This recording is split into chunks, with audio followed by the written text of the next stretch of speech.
Et oui, Seigneur, ce matin, nous sommes encore assemblés pour entendre ta parole, apprendre plus de toi, Seigneur, devenir des disciples, Seigneur, des bons disciples qui connaissent ta volonté, qui savent te suivre, Seigneur, qui savent faire taire leur petite personne charnelle, Seigneur, leur égoïsme. Et Seigneur, merci de nous faire nous tourner plus vers nos frères et sœurs dans notre communauté, aussi, Seigneur, de nous faire nous tourner vers les gens qui nous entourent, afin que nous puissions partager avec eux des petits morceaux de ta parole, afin qu'ils soient aussi interpellés, Seigneur, et qu'ils soient aussi touchés par ta grâce et ton amour. Amen.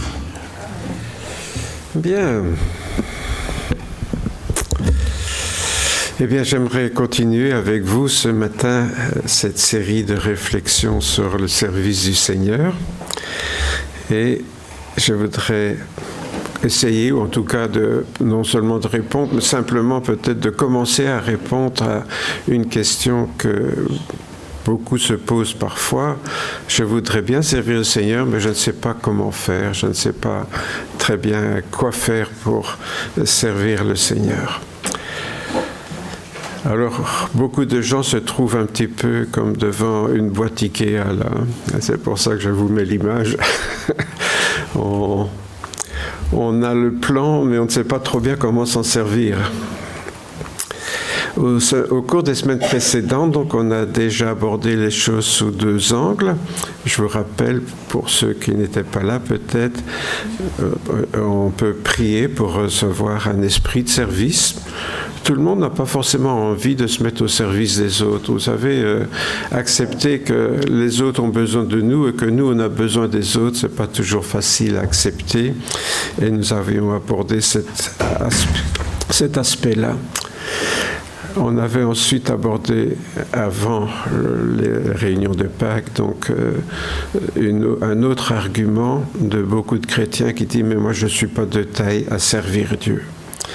Certains chrétiens pensent qu'il faut avoir fait 50 théologies pour pouvoir commencer à servir le Seigneur. Et ce n'est pas du tout le cas. Le Seigneur se sert des plus humbles comme des plus grands. Et donc aujourd'hui, on voudrait aborder cette question. Donc je ne sais pas trop comment servir Dieu. Et nous terminerons la semaine prochaine avec la boîte à outils que Dieu nous donne. Mais aujourd'hui, donc, on va voir plutôt cet aspect-là. Voilà, on voudrait bien servir le Seigneur, mais on ne sait pas très bien ce qu'on pourrait faire. Voilà, on sait que servir Dieu, Dieu est au ciel. Là, il a des myriades d'anges qui sont à son service. Il n'a pas besoin de nous. D'ailleurs, on ne saurait pas aller tout de suite au ciel pour le servir. Et donc, servir Dieu, c'est servir le corps du Seigneur qui est l'Église, autrement dit, nos frères et sœurs. C'est déjà un premier point. Beaucoup de chrétiens disent « oui, moi je veux bien servir Dieu ». Mais quand on leur dit que servir Dieu, concrètement, c'est servir les autres, ah bon, ça, c'est peut-être moins intéressant, moins glorifiant, ou je ne sais pas comment dire les choses. Bien sûr, on ne parle pas ici de certaines personnes pour qui notre aide deviendra un encouragement à profiter de la bonté. Vous savez, il y a toujours, je le dis en avertissement, il y a toujours des profiteurs partout, dans l'Église comme ailleurs, il faut bien le reconnaître. Et il y a toujours des gens qui disent qu'on leur doit quelque chose dans l'Église, et donc qui exigent presque, ou qui en tout cas trouvent normal que les autres se privent de tout pour eux, alors qu'ils n'en ont pas forcément besoin.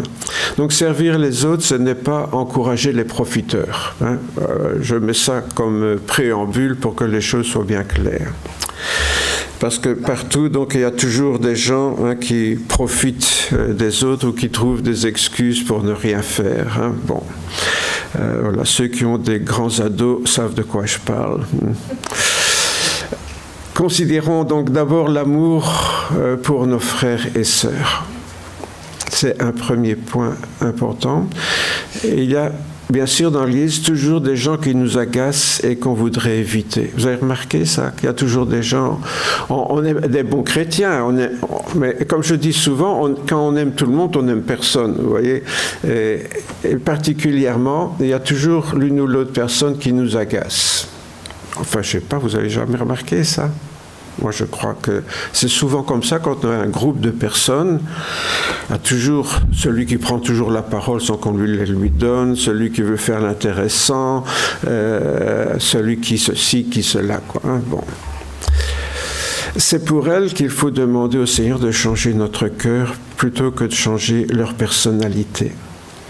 Parce qu'il y a toujours des chrétiens qui ont la foi. Hein. Alors ils prient, Seigneur, cette personne-là, elle est vraiment agaçante.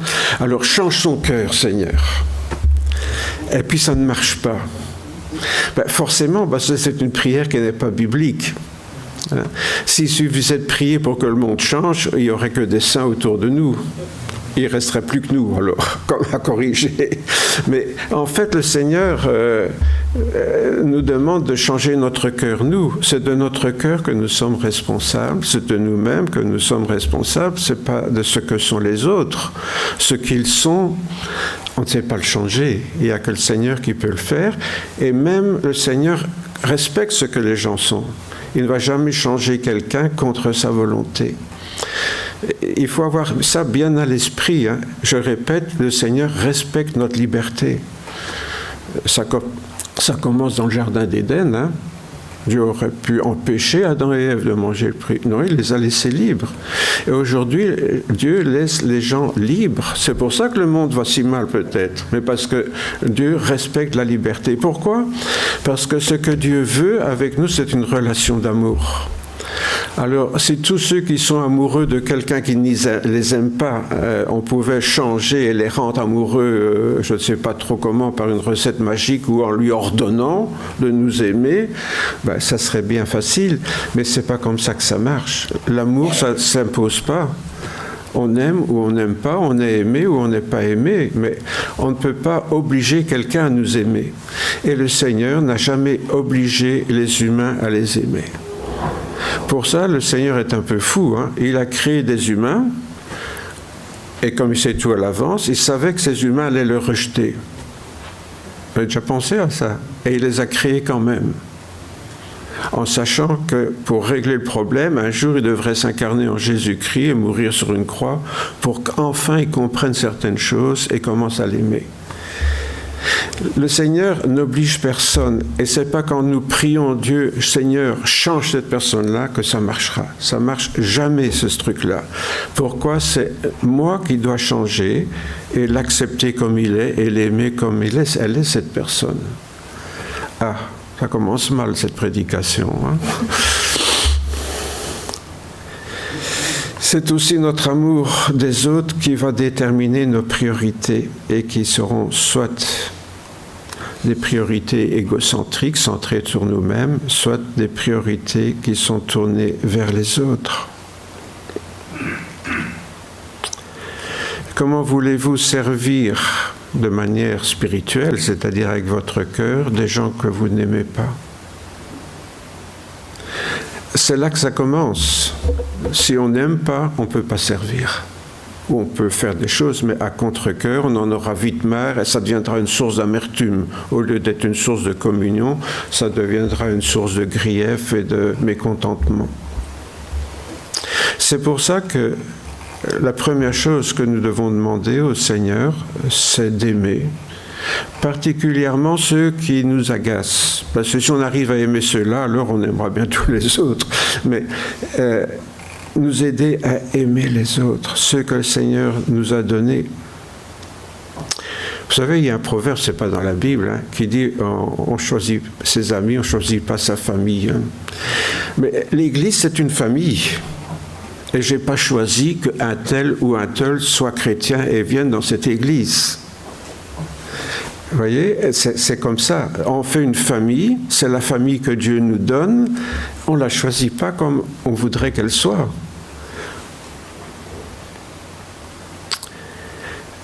Il n'y a pas beaucoup de gens qui m'ont connu quand nous sommes arrivés à Ath. Vous savez, je vais vous faire une confession, ce n'était pas prévu, mais je vais vous faire une confession. Quand François et moi nous sommes arrivés, c'était en 72, donc ça fait très longtemps. Je venais de la faculté de théologie, j'avais une idée très claire de ce qu'était le ministère pastoral. Voilà, le berger avec son troupeau. Je suis arrivé à Ath, et il n'y avait que des individus qui venaient à l'église parce que c'était dimanche pour assister au culte et qui se disputaient en sortant. Alors, j'ai refusé d'être consacré pasteur. Pendant 3 ans, j'ai fonctionné en refusant d'être consacré pasteur. Pourquoi ? Parce que les personnes qui venaient à l'église n'étaient pas comme j'avais l'idée en tête qu'ils auraient dû être. Et puis le Seigneur m'a humilié, bien sûr. Parfois, vous voyez, si vous avez un cœur un peu dur pour écouter le Seigneur, voilà, vous avez un modèle devant vous de quelqu'un qui savait être sourd aussi. Hein. Et donc, après 3 ans, en priant, le Seigneur m'a vraiment humilié, j'ai pleuré sur moi-même et j'ai dû demander pardon à l'Église et j'ai dit voilà maintenant je confesse que je manquais d'amour à votre égard et j'accepte d'être votre pasteur et j'ai été consacré pasteur. Tout ça pour dire que quand je vous parle, ce n'est pas de la théorie. Vous voyez. Je sais ce que c'est d'être dans une communauté où il y a des gens qui ne sont pas comme on voudrait qu'ils soient et on dit oui, je veux bien être chrétien, mais pas dans cette église. Si c'est ma famille, je la prends comme le Seigneur me la donne. C'est pas facile tous les jours. Vous connaissez cette phrase de Martin Niemöller. C'est un gars qui était pasteur. Il a été arrêté par les nazis en 1937 et il a été envoyé dans un camp de concentration. Il a même été à Dachau à partir de 1941 et il a survécu. Et il écrit ceci. Quand ils sont venus chercher les communistes, je n'ai rien dit parce que je n'étais pas communiste. Quand ils sont venus chercher les syndicalistes, je n'ai rien dit parce que je n'étais pas syndicaliste. Quand ils sont venus chercher les juifs, je n'ai rien dit parce que je n'étais pas juif. Quand ils sont venus chercher les catholiques, je n'ai rien dit parce que je n'étais pas catholique. Quand ils sont venus me chercher, il ne restait personne pour protester. Alors, vous voyez, c'est facile de ne rien dire, de rester passif. Mais l'amour, c'est pas ça. L'amour, c'est quelque chose d'actif. Par amour fraternel, dira Paul aux chrétiens de Rome, soyez pleins d'affection les uns pour les autres, par honneur, usez de prévenance réciproque. Par amour fraternel, soyez pleins d'affection. Et puis, plus étonnant, par honneur. Mettez votre honneur à être prévenant envers vos frères et vos sœurs. Ceci répond déjà à toutes les excuses concernant donc notre manque d'amour ou d'empathie pour les autres. On a développé ça d'ailleurs davantage dans la première partie. Considérons maintenant le service chrétien proprement dit. À moins d'être dans le coma, même sur un lit de maladie, on peut servir Dieu. Ça veut dire quoi ça ? Ça veut dire que si on veut servir le Seigneur et les autres, qui sont les membres du corps du Seigneur, il y a toujours moyen de le faire. Pour moi, la seule excuse pour ne pas le faire, ça serait d'être dans le coma. Je ne vous souhaite pas ça, bien sûr. Hein. Mais sinon, même si je suis malade sur un lit d'hôpital, je peux penser à mes frères et sœurs, à leurs problèmes, prier pour eux. Même quand on est paralysé, on peut servir. Et vous savez, souvent, ceux qui font le plus pour l'Église, c'est peut-être des personnes qui ne font apparemment rien dans l'Église, mais qui prient pour chacun des membres de l'Église. Je connais des personnes qui ont des listes avec toutes les personnes et régulièrement, ils prient pour ces personnes. Quel travail! Quel travail! C'est le plus important. Vous connaissez cette histoire du pasteur qui arrive au paradis Bien sûr, il est accueilli et puis on lui fait faire un peu le tour du propriétaire avant de l'installer. Alors, vous savez que Jésus dit, il y a plusieurs demeures dans la maison de mon Père. Bon, alors on lui montre une maison. Oui, ça c'est le pavillon d'un diacre dans telle église, un beau petit pavillon.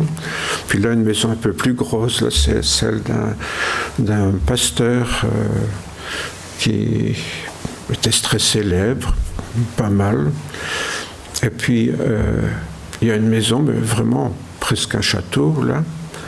Et il demande, c'est qui ça? C'est la petite vieille qui était dans le fond de l'église, là, à peine, qui lui disait à peine bonjour, là. Hein, c'est grâce à elle, tellement elle a prié, jeûné pour toi, que tu as pu faire ton ministère. Et c'était elle la personne la plus importante dans l'église. Ah. Et puis après, il y a une sorte de petite hutte, là, ben voilà, ça c'est ta maison. C'est une image, bien sûr, mais c'est pour vous dire combien c'est important, même si vous avez l'impression que vous n'êtes pas très actif, il y a toujours la prière qui est le plus grand des services que l'on peut remplir dans une communauté. Cela dit, il y a des choses toujours bien pratiques. Hein. On peut faire le café, nettoyer la vaisselle, les locaux, je ne sais pas, tondre la pelouse, etc. Hein.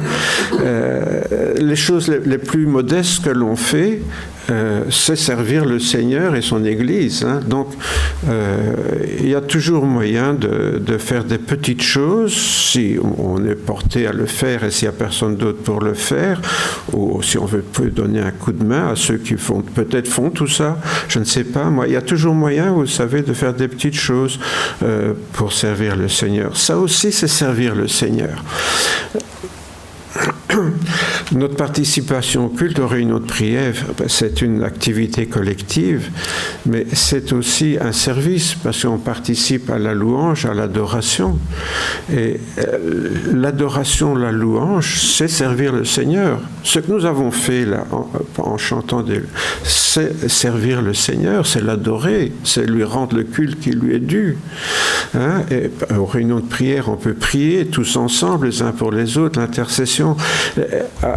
Même aux études bibliques, aux formations, bien, on a des échanges, on se fait du bien. Vous savez, souvent, voilà, c'est le pasteur qui fait l'étude biblique. Non, j'aime bien que ça soit une réunion de partage.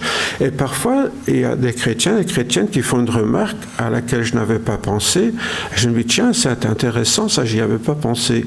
Et donc, on peut tous se faire du bien les uns aux autres. Hein, quand je fais du bien à quelqu'un d'une n'importe quelle manière, je sers le Seigneur.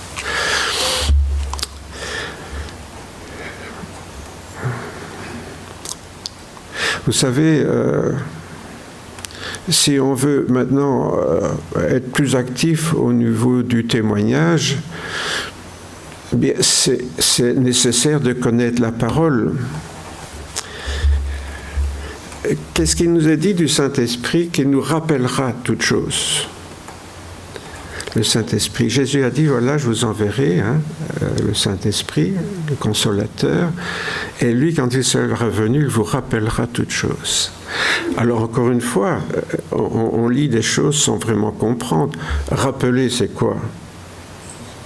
Ça veut dire quoi? Qu'on le savait déjà, hein? Et pour le savoir, il faut au moins l'avoir lu dans la Bible et l'avoir retenu. D'accord? Donc, si j'étudie jamais la Bible, si je lis jamais la Bible, le Saint-Esprit ne pourra pas faire grand-chose avec vous. Au niveau de la parole, en tout cas. Comment voulez-vous qu'il vous rappelle quelque chose que vous n'avez jamais vu et que vous n'avez pas retenu ou qui ne vous a pas intéressé? Il ne faut pas croire que le rôle du Saint-Esprit, c'est la science infuse. Hein? Il y a des gens qui disent « Ah, j'ai des révélations ». La révélation, c'est quoi? C'est quand le Saint-Esprit vous donne une parole et rappelle la parole qui convient au bon moment. Mais il ne va pas vous révéler comme ça tout d'un coup des choses qui ne sont pas dans la Bible si vous ne les avez jamais vues. Hein. C'est pour ça qu'il est nécessaire de bien comprendre la Bible, pour ne pas dire n'importe quoi aussi. Parce que parfois, on ferait mieux moi j'entends parfois des témoignages, on ferait mieux de se taire, hein, parce qu'on fait parfois plus de dégâts qu'autre chose. En plus de tout cela, pour une famille qui s'aime, n'y a-t-il pas de plus grand bonheur que de se réunir? Tout simplement pour le plaisir d'être ensemble. Est-ce que nous sommes heureux de nous retrouver ensemble? Vous savez que Françoise et moi, on a 3 filles, puis il y a leurs compagnons, il y a les petits-enfants maintenant. Alors parfois, nous, on est dans notre coin, puis on les voit discuter, rigoler et tout ça. On est heureux en tant que parents.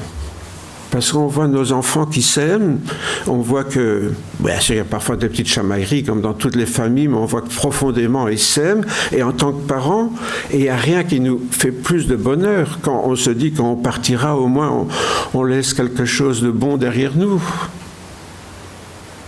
Et vous croyez que c'est différent pour le Seigneur Jésus? Quand il nous voit ensemble, heureux d'être là, qu'est-ce qui peut lui faire plus plaisir que ça? C'est ça qui fait plaisir au Seigneur.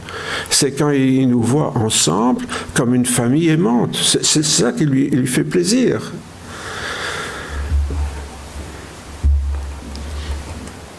Et quand on voit nos enfants comme ça, on s'en fiche pas mal de savoir s'ils ont fait des grandes études, s'ils sont ceci ou si cela.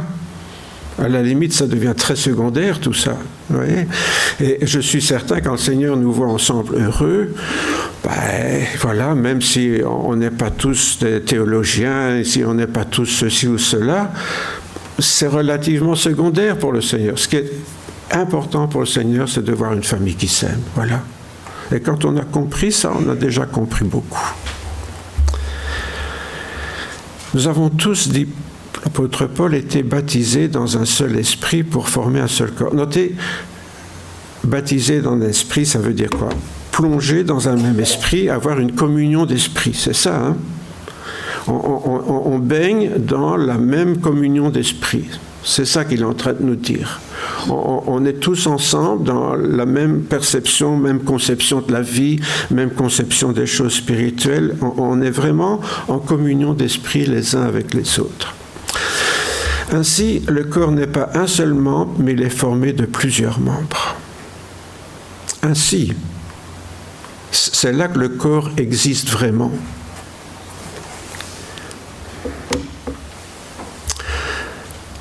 Quand on a entendu ça à un moment, je me demande si c'était pas à Mons, qu'on découvrait des sacs poubelles avec des morceaux de cadavres dedans. Vous vous rappelez?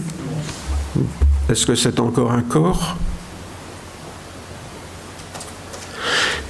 Il y a des gens qui me disent « Ah oui, mais moi je suis chrétien. Hein. » Ah oui, vous êtes chrétien, mais vous n'êtes pas un corps. Vous êtes des membres dispersés, mais vous n'êtes pas un corps. Vous voyez? Alors je ne dis pas que vous êtes dans des sacs poubelles, hein, mais bon, heureusement, hein, mais comprenons-nous bien, des membres dispersés, ce n'est pas un corps. Le corps, c'est quand les membres sont unis et qui fonctionnent ensemble. Parce qu'on peut être encore uni au corps et être paralysé, vous voyez, mais non, c'est quand tout fonctionne dans un même esprit. Ainsi, le corps donc n'est pas un seul membre, ainsi, hein, mais il est formé de plusieurs membres, c'est pas pareil. Hein. Plusieurs membres séparés, ça ne forme pas un corps uni. Et Dieu a placé chacun des membres dans le corps comme il a voulu. Ben voilà, c'est le Seigneur qui décide un peu de notre place dans le corps. Les membres du corps qui paraissent les plus faibles sont les plus nécessaires et ceux que nous estimons être les moins honorables du corps, nous les entourons d'un plus grand honneur. L'apôtre Paul parle avec pudeur, mais vous avez compris de quoi il parle, bien sûr, de peut-être les membres que nous considérons comme honteux et que nous cachons, et qui pourtant, s'ils n'étaient pas là, nous laisseraient sans descendance et sans postérité. Ainsi, Dieu a disposé le corps de manière à donner plus d'honneur à ceux qui en manquaient, afin qu'il n'y ait pas de division dans le corps, mais que les membres aient également soin les uns des autres. Voilà, on revient à mon histoire de la petite vieille dans le fond de l'église, là, qui prie. Hein. C'est pas forcément parce que quelqu'un n'a pas beaucoup d'honneur qu'il n'est pas important. Et c'est ce que j'aimerais que vous puissiez vous dire chacune d'entre vous ce matin. Vous avez peut-être l'impression que vous n'êtes pas important dans l'église. Oui, peut-être que vous avez cette perception-là, mais ce n'est pas celle qu'a le Seigneur de vous. Et si un membre souffre, tous les membres souffrent avec lui, et si un membre est honoré, tous les membres se réjouissent avec lui. Vous voyez ici, on est dans un corps où il n'y a pas de jalousie. Parce que s'il y en a un qui est en souffrance, tout le monde est en souffrance. Vous savez, quand vous avez une rage dedans, est-ce que vous pensez à beaucoup d'autres choses que ça? Hein? Bon, vous le savez bien, quand on a une rage, enfin je ne vous le souhaite pas si vous n'en avez jamais eu, mais quand on en a une, tout le corps finalement est concentré là-dessus. Et est-ce que aussi quand quelqu'un se réjouit, tout le monde est content avec cette personne, si quelqu'un est honoré? Vous voyez, c'est ça qui est important. N'oublions pas que je suis en train de parler du service là, mais ça c'est préalable au service. Tout ce que je suis en train de vous dire, c'est le préalable. Si ça n'existe pas, le service n'a aucun sens. Oui, on peut faire des choses à contre-cœur, mais le service n'a plus aucun sens. Paul répond encore une fois de cette manière à tous ceux qui diraient « moi je suis nul, moi je suis bon à rien, moi je ne suis pas capable ». Ce n'est pas vrai. Ce n'est pas vrai. Du membre le plus modeste, le plus humble, celui-là aussi a une signification, un rôle à jouer dans le corps du Seigneur. Mais donc tout cela nous ramène à la question de savoir ce qu'est un chrétien membre du corps de Christ. Car à moins qu'une raison majeure ne nous en empêche, comme je l'ai dit, comment être membre d'un corps sans participer à sa vie et sans que le corps ne soit handicapé par ce dysfonctionnement? Encore une fois, tous les membres sont importants, mais si un membre, pour une raison ou l'autre, est handicapé ou non fonctionnel, bien, tout le corps va être handicapé. Hein, supposons que je perde l'usage d'une main, ben, ça va m'handicaper. Je vais devoir tout faire avec une seule main, c'est pas facile. Hein. Essayez de nouer vos souliers avec une seule main. Je vous souhaite bonne chance pour y arriver. Hein. Donc, vous voyez, tout est nécessaire dans le corps, et donc on doit prendre conscience que chaque membre est important. Il n'y en a pas un dont on puisse se passer sans qu'il y ait un certain dysfonctionnement dans le corps. Ça veut dire quoi? Ça veut dire qu'on a besoin des autres et que les autres ont besoin de nous.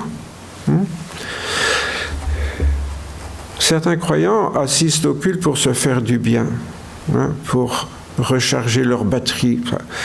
C'était une expression à un moment donné que j'entendais souvent. Là. On vient à l'église pour recharger ses batteries. Ah bon? Vous avez des batteries à recharger, d'accord. Ça veut dire que toute la semaine, la batterie se décharge et que vous venez le dimanche à l'église pour recharger votre batterie. C'était déjà les voitures électriques avant l'heure, vous voyez. Les chrétiens avaient déjà inventé ça bien avant tout le monde. Alors vous venez à l'église, on se branche, on se recharge et puis bon, ça est bon pour une semaine. C'est du grand n'importe quoi, bien sûr. Hein. En fait, c'est une excuse pour notre égocentrisme. Vous savez, comme je l'ai dit, être chrétien, on peut être chrétien chacun dans son coin, mais ce n'est pas vivre en chrétien, ça. Exister, c'est une chose, vivre, c'est une autre. Je peux exister et être en cage, hein, mais ce n'est pas ça la vie. Hein. Donc, autrement dit, être chrétien et vivre en chrétien, c'est autre chose.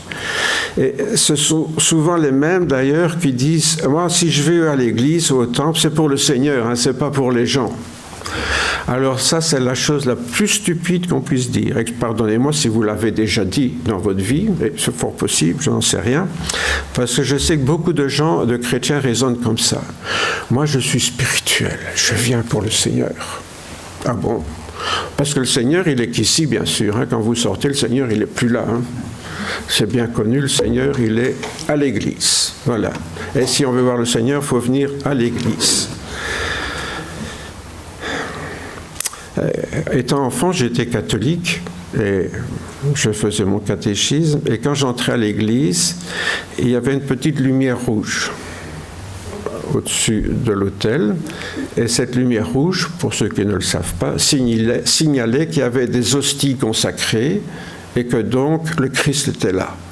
Puisque vous le savez, pour les catholiques, lorsque le prêtre prie sur les hosties, ce n'est plus du pain, ça devient le corps de Christ. Autrement dit, ça justifiait qu'on s'agenouillait parce que le Christ était là. Voilà. Mais nous ne sommes pas catholiques. Nous savons bien que Dieu est partout et que la volonté du Seigneur, c'est d'habiter en nous. Alors, les mêmes chrétiens qui disent « Ah, depuis que je suis chrétien, le Seigneur Jésus est venu dans mon cœur, il habite en moi par son esprit, et puis il vient au temple pour le Seigneur. » Expliquez-moi ça, vous. S'il est avec moi tout le temps, pourquoi je viendrais au temple pour le Seigneur? Pourquoi je viens au temple, moi? C'est pour vous.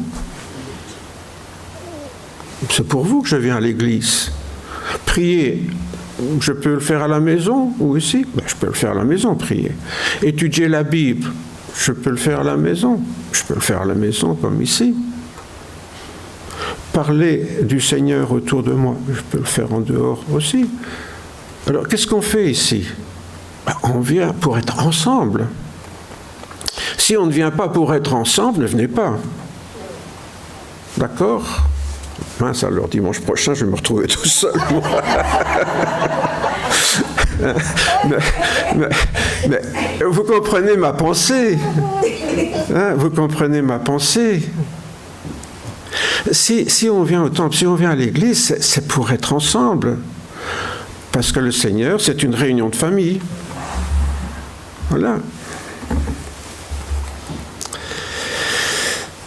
Alors, si ce n'est pas pour être en communion donc avec nos frères et sœurs, autant regarder un culte à la télé.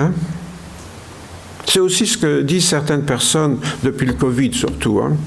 Je regarde les cultes à la télé.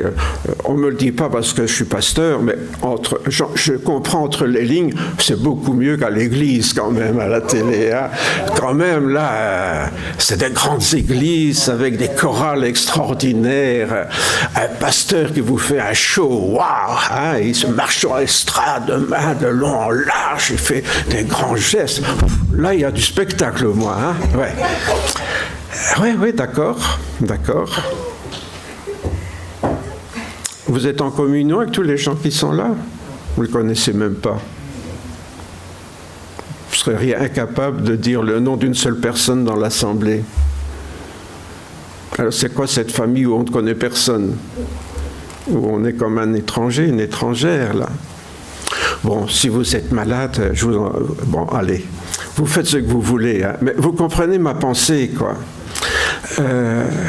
C'est certain que ces cultes à la télé, ils font du bien à beaucoup de gens. Donc je ne suis pas en train de dire que c'est une mauvaise chose que la télé passe des cultes. Et merci Seigneur, parce que c'est en même temps l'évangile qui est proclamé au monde, donc alléluia. Mais si nous cherchons la communion fraternelle, bien sûr, il faut se retrouver en famille. Vous voyez ? Et c'est pour ça qu'il faut un peu se débarrasser de certaines idées, là, de certaines pensées préconçues comme ça. Et c'est là, bien sûr, qu'existe un problème récurrent, parce que, évidemment, comment voulez-vous que je serve ces personnes que je vois à la télé? D'un côté, eux me font du bien, d'accord ? Mais je ne peux rien faire pour eux, je ne suis pas en communion avec eux, je ne peux même pas les saluer, leur demander comment ils vont, etc. Je dirais les gestes de politesse les plus élémentaires, je ne peux même pas les avoir avec eux. Dieu peut donc rencontrer n'importe qui, n'importe où, hein. Mais pour rencontrer nos frères et sœurs, on doit se retrouver dans une assemblée chrétienne. Il n'y a pas moyen de faire autrement. Ainsi, la Bible nous rapporte que les premiers chrétiens étaient tous ensemble dans le même lieu. Dans le même lieu. Donc, ça dit bien ce que ça veut dire. Hein. Et ils n'étaient qu'un cœur et qu'une âme. Hein. Vous connaissez ces passages au début des Actes des Apôtres, quand la première Église se réunit à Jérusalem. Là. Ils étaient ensemble dans un même lieu. Ils étaient qu'un cœur et qu'une âme. Voilà, c'était le début de la famille chrétienne qui se formait là à Jérusalem. Après, elle s'est étendue un peu partout, dans différentes villes, etc. Mais ça a été le premier endroit où la famille du Seigneur s'est constituée. Dans un même lieu et ne formait qu'un cœur et qu'une âme.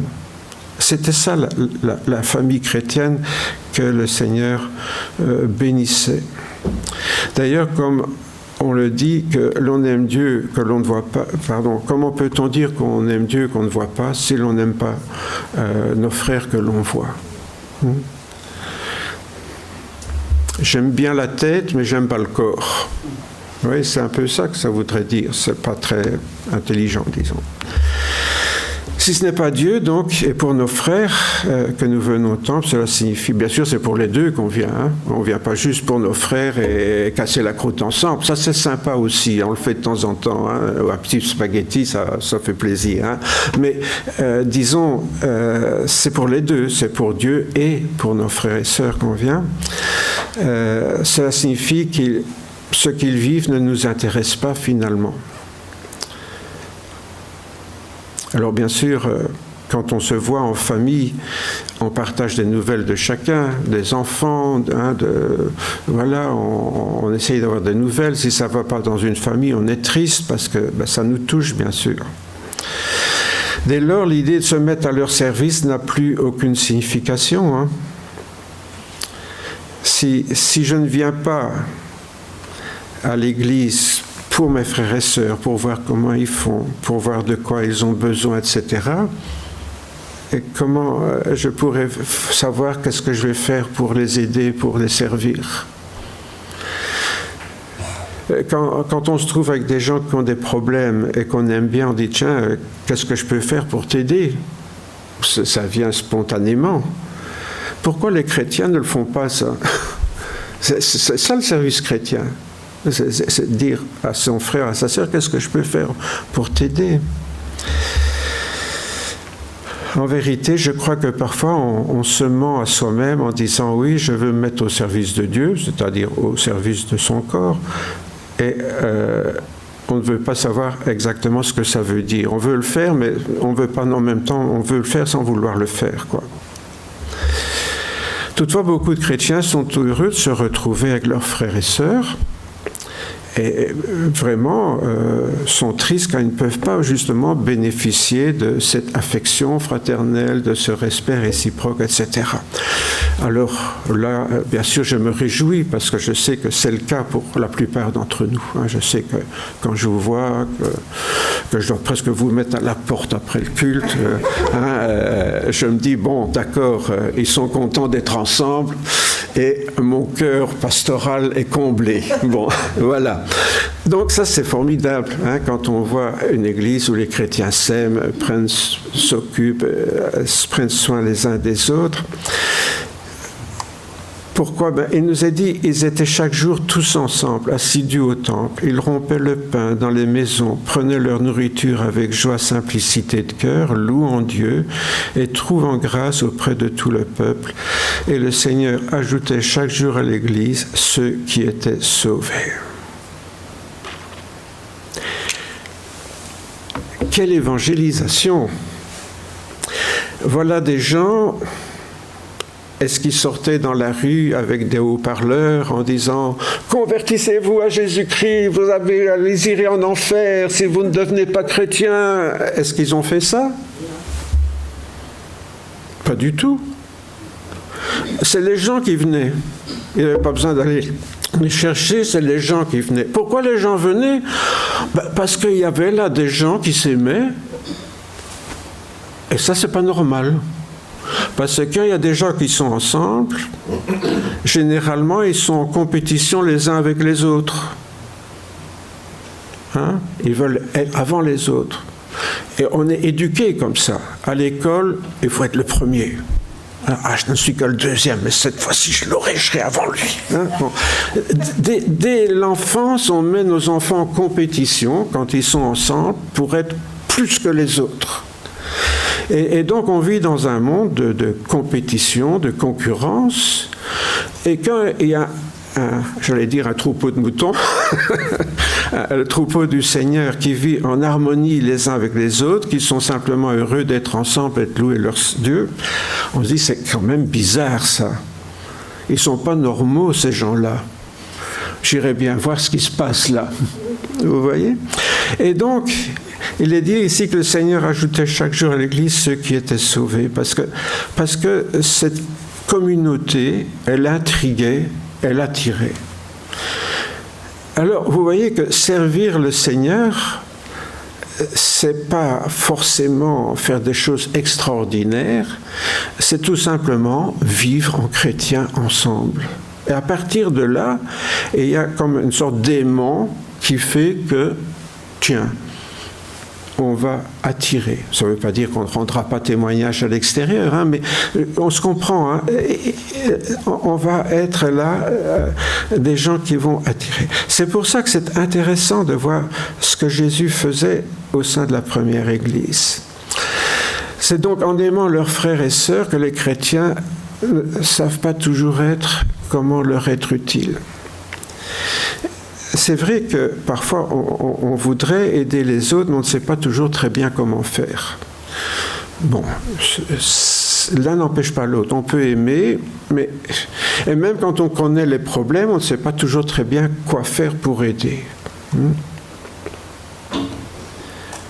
Si vous apprenez qu'il y a une personne dans l'église qui a des problèmes de couple, comment faire ? S'en mêler, ne pas s'en mêler ? Dans un cas comme dans l'autre, on risque de mal faire. Ce n'est pas toujours facile de savoir exactement quoi faire. Mais il y a quand même une chose qui est certaine. Hein. En général, si on ouvre les yeux et les oreilles, ou peut-être la bouche, si on pose l'une ou l'autre question discrète, on arrive très vite à savoir quels sont les besoins des autres. Et à voir un petit peu ce qu'on peut faire pour les aider. Et c'est comme ça qu'on se met au service du Seigneur dans son Église. Mais si je ne vois rien, si j'entends rien, si je ne dis rien, il y a peu de chances que je découvre ce que je vais pouvoir faire. Alors, vous voyez, quand on dit « moi j'aime bien tous mes frères et sœurs, mais je ne sais pas quoi faire », ben moi je réponds « ouvrez vos yeux et vos oreilles ». Il ne faut pas qu'un ange vienne vous dire ce qu'il faut faire. Hein. Ça, vous pouvez attendre longtemps. Hein. Et il y a des chrétiens qui voudraient une révélation du Seigneur. Voilà, mon enfant, hein, vous savez, un songe, une vision, je ne sais pas, moi, quelque chose de chouette, quoi. Moi, je verrais bien l'ange Gabriel là, qui apparaît, qui vient me dire « Roger, voilà ce que le Seigneur te demande de faire. » Bon, je n'ai jamais vu l'ange Gabriel, ni aucun autre d'ailleurs. Hein. Mais j'ai très vite compris ce que je pouvais faire. Mais disons, il faut simplement ouvrir ses yeux et ses oreilles. Si vous entendez mal, faites comme moi, mettez les appareils, hein, mais ouvrez vos yeux et vos oreilles. Hein, pourquoi ? Parce que c'est comme ça qu'on apprend de quoi les autres ont besoin. C'est comme ça. C'est pas super compliqué et ça ne demande pas d'être super spirituel, d'avoir des visions, des révélations. Non, on dit rien, ouvrez vos yeux et vos oreilles. Je dirais c'est la première chose à faire pour soi, parce que comme ça on voit, on entend quels sont les besoins, pas forcément de tout le monde, mais de ceux que le Seigneur mettra sur notre route et nous montrera. Qu'est-ce que je peux faire pour cette personne, ce frère, cette sœur qui a besoin de moi ? Bien sûr, on peut poser des questions, mais là, il ne faut pas être indiscret, bien sûr. Hein. Il y a des questions qu'on ne pose pas quand même. Hein, ou alors, il faut quand même que l'autre nous invite ou qu'il y ait un degré d'intimité très fort. Hein. En général, ces besoins relèvent de différents domaines dans lesquels il est possible de s'engager et pour lesquels, en tout cas, on peut prier ou faire les deux. Dans tous les cas, on peut toujours prier quand on voit un besoin. Là, on est sûr de ne pas se tromper. Hein. Et puis peut-être qu'en priant, on verra un peu plus loin ce qu'on peut faire. Voyez ? Mais prier, c'est déjà faire. Hein. Mais on peut aller plus loin, parfois, de manière à s'engager plus concrètement. Dans l'Ecclésiaste, il y avait ce passage qui disait « Tout ce que ta main trouve à faire, avec ta force, fais-le ». On était dans l'Ancien Testament, le Saint-Esprit n'avait pas encore été donné au peuple d'Israël, hein, comme il le sera le jour de la Pentecôte. Mais il est tout de même souhaitable de s'engager de façon concernée avec les responsables quand c'est des choses qui concernent l'Assemblée. Hein, parce que parfois on peut prendre des initiatives individuelles qui vont contrecarrer certaines choses et devenir une source de malentendus. Donc quand ça concerne une personne, ma foi, si on agit avec prudence et sagesse, il n'y a pas besoin de la bénédiction du pasteur. Hein, mais il y a certaines choses, parfois c'est bien de parler au pasteur ou à un responsable de l'Église, parce que il y a peut-être déjà des choses qui se font et que je ne sais pas, quoi. Alors il y a les besoins généraux de l'Église. Hein. Pour la bonne marche de l'Église, on a besoin de responsables, de moniteurs, de missionnaires. Il y a les besoins matériels de l'Église, hein, le soutien financier des activités de l'Église et des œuvres que l'Église soutient. Il y a les besoins tout à fait matériels, les besoins du bâtiment, etc. Vous voyez, au niveau de l'Église, déjà, il y a différents domaines où il y a parfois des besoins auxquels on ne songe pas. Il y a des besoins personnels, les chrétiens, les besoins de santé.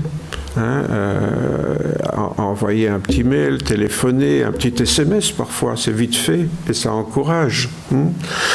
Les besoins matériels, bon, il y a peut-être des personnes qui sont dans le besoin, on découvre qu'ils sont dans le besoin, mais bien souvent, les gens qui ont vraiment besoin, il faut les trouver, c'est pas ceux qui se plaignent. Hein. Mon père était officier social à l'armée, et ça veut dire qu'il s'occupait des cas sociaux, comme le cas. Mais il disait toujours, les vrais cas sociaux, c'est moi qui dois les trouver, parce que ceux qui ont des problèmes, ils sont honteux d'en parler, et ils n'osent pas en parler. Et ceux qui viennent se plaindre, c'est souvent ceux qui n'ont pas besoin, hein, qui n'ont besoin de rien. Et, vous voyez, c'est comme ça, la réalité. Les personnes dans notre Église qui auront des besoins, souvent c'est à nous à les trouver, et pas forcément le pasteur, parce que le pasteur c'est pas tout, mais voilà, là où le Seigneur nous place, on peut voir des besoins financiers, peut-être besoin d'un petit bricolage, ou besoin d'aller faire des courses avec une personne, que sais-je, moi, il y a toutes sortes de choses que, au niveau des besoins matériels d'une personne que l'on peut faire, et surtout les besoins affectifs, il ne faut pas les oublier, hein. Les personnes seules ou en deuil ou qui ont des problèmes familiaux, etc. C'est des choses souvent là où ça demande peut-être aussi de la discrétion, de la sagesse, pas prendre parti quand il y a des conflits, ou alors peut-être voir avec les responsables si c'est trop délicat. Donc vous voyez, il y a des besoins différents, soit au niveau de la communauté elle-même, soit au niveau des personnes individuellement. Ouvrons nos yeux et nos oreilles. Mes frères, que sert-il à quelqu'un de dire qu'il a la foi s'il n'a pas les œuvres? La foi peut-elle le sauver? Si un frère ou une sœur sont nus et manquent de la nourriture de chaque jour, et que l'un d'entre vous leur dise « Allez en paix, chauffez-vous, rassasiez-vous, hein, je prierai pour vous. » et que vous ne leur donniez pas ce qu'il est nécessaire pour le corps, à quoi cela sert-il? Il en est ainsi de la foi. Si elle n'a pas les œuvres, elle est morte en elle-même. Je dis souvent, beaucoup de nos prières, c'est du ping-pong. Vous savez ce que c'est la prière ping-pong? Dieu nous demande de prendre soin les uns les autres, et nous, on lui demande de prendre soin des autres. Ça peut durer longtemps, ça. Hein? Voilà. Tout ce que le Seigneur nous demande de faire, nous, on demande au Seigneur qu'il le fasse. Alors le Seigneur nous répond, non, non, c'est moi qui te demande de le faire. On dit, Seigneur, j'ai confiance en toi, fais-le. Vous voyez, hein, alors, ces prières ping-pong, vous voyez, c'est des prières tout à fait stupides. C'est pas prier, ça. C'est se défiler devant ses responsabilités. C'est pas du tout pareil. Les besoins spirituels, bien sûr. Hein, j'ai parlé des besoins matériels, affectifs, mais aussi les besoins spirituels, hein. Le doute, le découragement. Ça arrive parfois qu'on découvre des frères et sœurs qui sont découragés, qui se disent finalement je me demande à quoi ça sert d'être chrétien, hein, et qui sont découragés, et pouvoir leur témoigner de l'empathie, de la prière, éviter les conseils culpabilisants. Hein, parce que ce n'est pas de donner des conseils qui est important, c'est d'écouter lequel est le plus important, hein, pour éventuellement de prier avec l'un ou l'autre responsable si on voit que c'est un problème plus grave. Enfin, encore une fois, c'est à chacun de voir. Persévérez dans l'amour fraternel. Ne négligez pas de pratiquer l'hospitalité, car plusieurs, en l'exerçant, ont accueilli des anges, sans le savoir. N'oubliez pas que les anges, c'est des envoyés de Dieu, c'est pas forcément des gaillards qui viennent du ciel avec leurs ailes. Hein. Le mot ange en grec, c'est un envoyé, mais ça peut être une personne physique. Hein. Et le souci de ceux qui sont en prison, comme si vous étiez enchaînés avec eux, et de ceux qui sont maltraités, puisque vous aussi, vous partagez leurs conditions terrestres. Autrement dit, là, il est question d'empathie, de compréhension, hein, sur le plan spirituel, physique, matériel.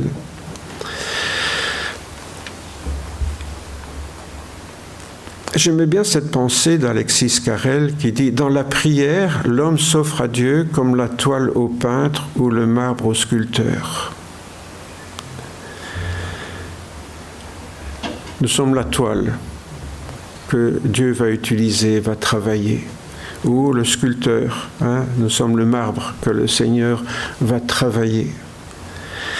Encore une fois, vous voyez, c'est nous qui devons changer.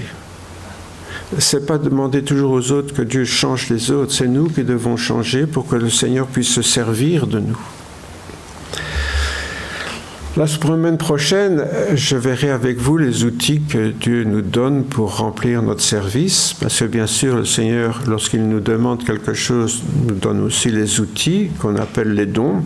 Ces dons du Seigneur sont divers, ça peut être les dons spirituels, mais le Seigneur nous donne aussi d'autres dons, à condition de bien les utiliser.